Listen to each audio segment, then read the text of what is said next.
What is up, everybody? Matt here, back again with another video for you guys. Today we're going to be taking a closer look at the film soundtrack to Heavy Metal.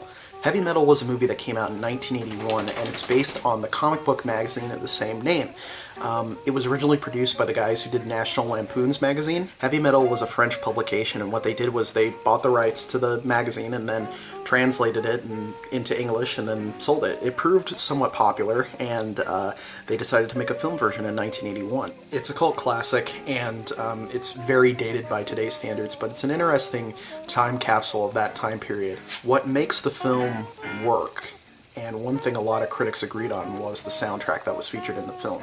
The musical score was done by Elmer Bernstein, who most people know from his work on Ghostbusters, but he also did the scores for The Magnificent Seven and The Great Escape. It's the use of the commercial songs and the various artists that really make the film shine, though. It really paces the film very well, and it goes naturally very nice with all the cool animations that they did.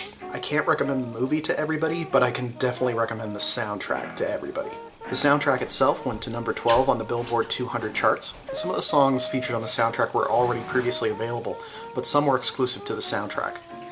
Tracks like Sammy Hagar's Heavy Metal title track and The Mob Rules by Black Sabbath were actually alternate takes that are featured on the soundtrack. Of course, what really makes the album cool is that it features some of the original artwork from the film. That image is pretty synonymous with the concept of heavy metal. Just some really good tracks on here. Black Sabbath, again, with The Mob Rules. Blue Oyster Cult does a track on here called Veteran of Psychic Wars. And that track, they actually weren't going to contribute. They wrote a song specifically for the film, but the producers didn't like it, so they went with that track instead. This actually features my favorite Cheap Trick track. Try saying that 5 times fast. On here, a track called Reach Out, and it's a really cool synth pop track, and you know, one that's kind of been dropped from their playlists, and I don't hear a lot of people mention it, but I think it's one of their best. They also do a track on here called I Must Be Dreamin'. There's a really good Devo track on here. They do a cover of Workin' in a Coal Mine, and it's really, really good. Also featured in the film is their song We're Through Being Cool. However, that's not featured on the soundtrack. Real shame.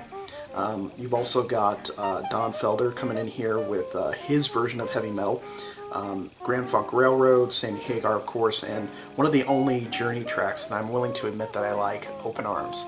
And then you've got Riggs doing Heartbeat and Radar Rider, which is really cool too. But yeah, really great selection on here. Some stuff is just filler, but a lot of it is really, really good stuff. And a good, like I said, time capsule of the time. There's some really, really good tracks on here, and it's not all exclusively, obviously, heavy metal. You've got some pop artists on here, and it mixes really well. And what really stands out is you can listen to this without having any knowledge of the film and still enjoy it. So definitely one of the top soundtracks ever recorded. Now, unfortunately, both the film and the soundtrack were delayed from home video release until about 1995. It turns out that when they licensed these songs for the film, they only licensed them for a theatrical release, not a home video release. So there was a big legal issue about it. Luckily, they were able to get all that cleared up, and the CD and the film were released on DVD in 1995. There are certain vinyls that I tell myself if I see them, I have to get them, and this was one for me that I was like, if I ever see that, regardless of the price, I have to get it. And luckily, I was able to find it. Kind of an interesting story. My dad found the soundtrack on a tape just by accident. I mean, literally, he found it, and he put it in his tape player, and he was like, man, this is good. And hadn't seen the film, didn't know really too much about it. Eventually did see the film, was like, hey man, that's what that's from. So quite literally a blind test, and I think that's a good testament to the soundtrack of how good it really is.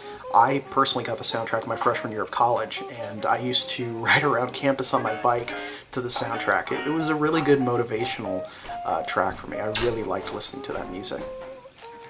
Ever since getting into the film, I have started collecting heavy metal magazines, and I'm lucky enough to have issue number 1 right here.